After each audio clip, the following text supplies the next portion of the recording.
Hello, everyone. For writing today, I'm going to read another personal narrative from Patty Ridley Jones, which is one of the three authors of this book, Childtimes. And this personal narrative is called Chores, which I can guess that you might figure out what this personal narrative is about. So while I'm reading it, I want you to really try to imagine what it's like for Patty Ridley Jones in this personal narrative. Okay, and then at the end, we'll see what kind of chores you might have to do at your house. Okay, so chores. We had right much work to do, in the house and out in the garden too. We planted and weeded, dug up sweet potatoes, and picked butter beans. Papa let us sell the beans and keep the money for ourselves. We had to keep the yards clean too, front and back. Most people didn't have grass in their yards. They had dirt yards, and we could sweep our yards every day, get up all the loose dirt and leave them brushed clean with the brush strokes and the yard broom made looking almost like a design. My sister Mary and I did the cooking.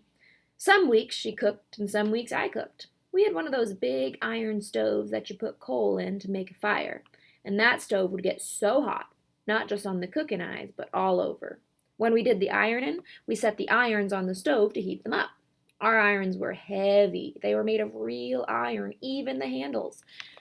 We had to use a thick piece of cloth to hold them. We had 4 or 5 irons, and we'd iron with one until it got too cool, and then we'd pick up another one and keep on like that until we got the ironing done. We had feather beds. The mattresses were stuffed with chicken feathers, and we had to turn them over nearly every day, and we couldn't miss a day shaking them up and smoothing out all the lumps.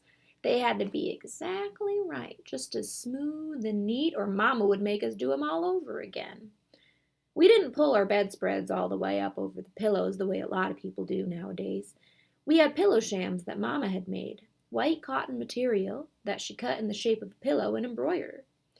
Sometimes she put lace around the edges, and she kept them starched so stiff and ironed so pretty. We would tack the top of the sham on the head of the bedspread with thumbtacks, and after we finished making up the rest of the bed, we'd stand the pillows up and let the shams hang down in front of them. It was a pretty sight. Then at night, when we went to bed, we'd fold the shams back over the head of the bedstead so they wouldn't get wrinkled. When you finished making up a bed, you knew better than to sit on it. Wherever you sat, those chicken feathers would mash flat and they'd stay mashed.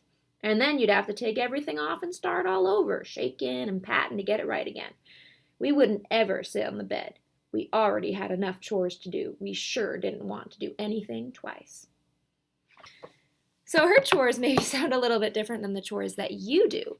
But take a minute and think about when you are doing chores, what is it like for you? Now, I'm going to give you a choice for writing.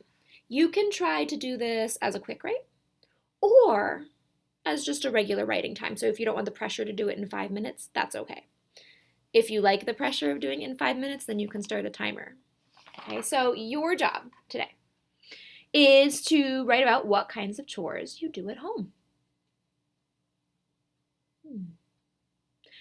Now imagine yourself doing one of those chores. What do you see, hear, smell? What do you touch with your hands when you're doing the chore? What does that feel like? I always think of washing the dishes with this. When you're washing the dishes, you smell dirty food on the dishes, or you hear the clanging of the glass, and you can feel your hands get a little bit wrinkly from being in the water that whole time. So I'll probably write about washing the dishes. And I'll try to answer these questions about what I hear and smell and see, and then what I touch and what it feels like to have my wrinkly fingers. Okay, so feel free again. You can do this in a quick write in 5 minutes if you want, or if you just want to do it for your writing time, you certainly may. Okay, and again, we are going to turn one of these personal narratives into a final beautiful copy. So if this is one you feel like you really like the start of it, you can bring it to school and we'll continue working on it at school. Totally up to you. All right, have fun writing about your chores.